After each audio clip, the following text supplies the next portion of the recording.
Hello, welcome to the channel, 24-hour Rugby Jake. Usually I get straight into a video about a sort of a round and reaction to rounds of rugby, but it's my first one in the MLR, so I thought I'd quickly just introduce myself. You know, I'm an English fan, not from the USA, but I have tried to keep up with the MLR in the last couple of years. I know New England Free Jacks are back-to-back winners.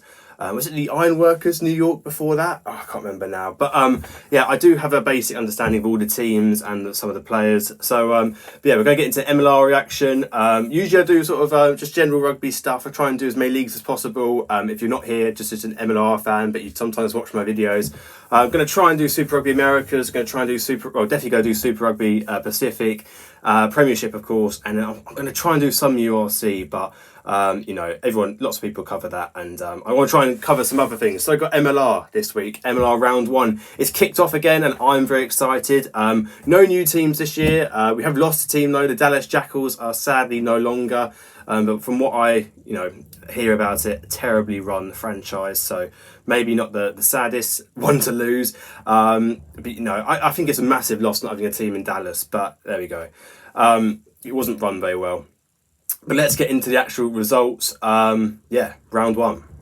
But guys, if you are an American rugby fan, please let me know in the comments. I'd love to know if you've got any American rugby fans watching. But here are the graphics next to me, provided from MLR. I mean, I just took it from their Instagram. I very lazily just put all the results here, so hopefully you didn't know. Hopefully you knew all the results beforehand. We're starting off with a cracking game to kick off the season.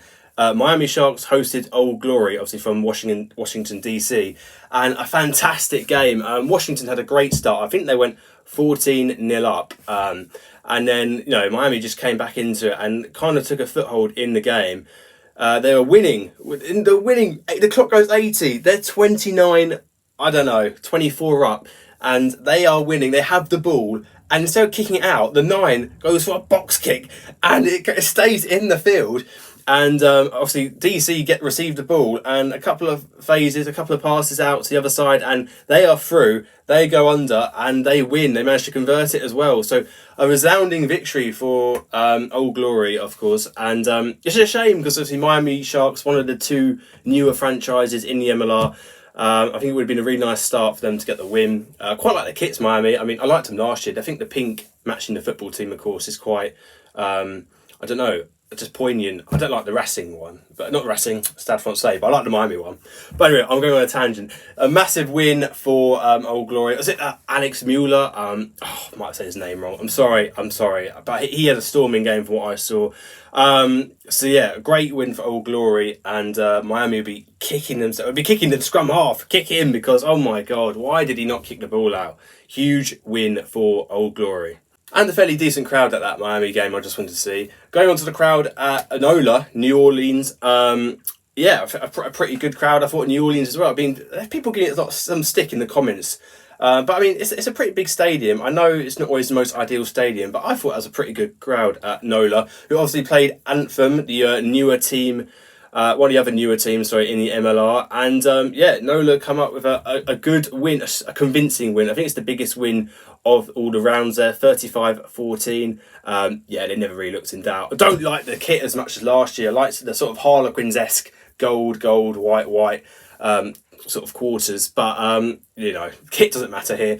We'll do a kit video later if you want to see that. But, yes, NOLA Gold coming with the win over Anthem. It's just a shame, but they'll get there in time, Anthem. Yeah.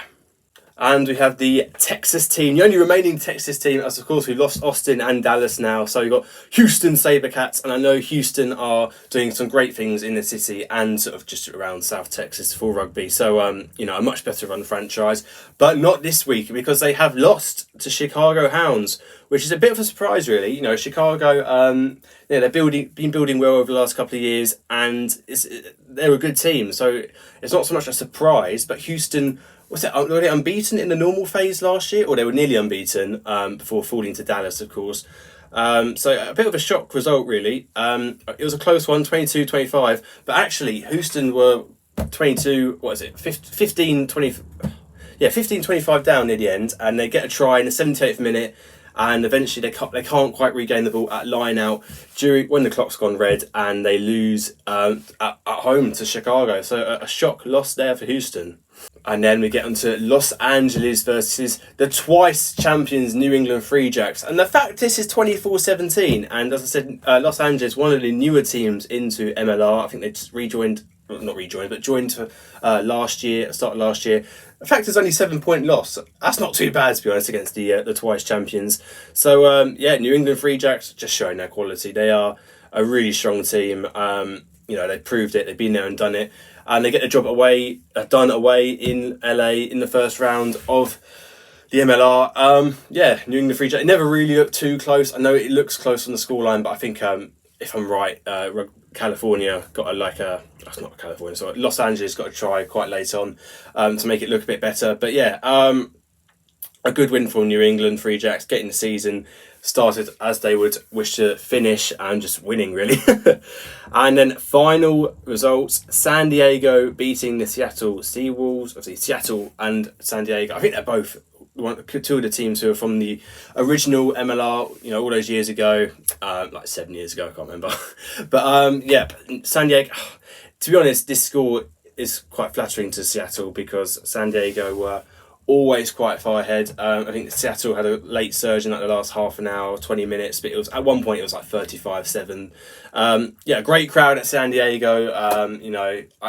Probably at least 5,000 people there. San Diego got so much potential as a rugby place, a rugby hub. So great result from San Diego. Obviously disappointing last year, not even making it to the final, which was in San Diego. Let alone winning. So they'll be hoping to do better this year, and they've got off to a good start.